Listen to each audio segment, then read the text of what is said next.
Cette immense entaille à la surface de la Terre est connue sous le nom de rift africain, comme si elle avait été ouverte d'un seul coup, telle une fente laissée par un geste mythique.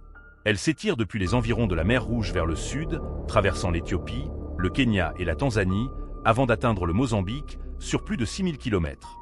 Ce rift est le résultat d'un lent étirement de la croûte terrestre.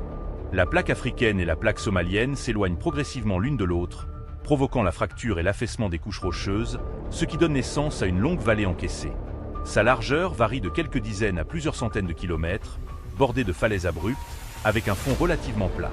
Tout au long de cette vallée, on trouve de nombreux volcans et lacs. Le Kilimandjaro, plus haut sommet d'Afrique, est un volcan actif situé à proximité du rift, tandis que des lacs profonds comme le lac Tanganyika ou le lac Malawi occupent directement le fond de cette dépression. Ces paysages sont des traces visibles des mouvements internes de la Terre. Le rift africain est souvent considéré comme un véritable laboratoire naturel pour les géologues qui étudient la dynamique des plaques. On peut y observer clairement des failles, des roches volcaniques et des couches sédimentaires, et ainsi percevoir concrètement la puissance des forces internes de la planète. Aujourd'hui encore, le rift continue de s'élargir lentement, chaque fracture et chaque volcan racontant une nouvelle étape de l'évolution de la Terre.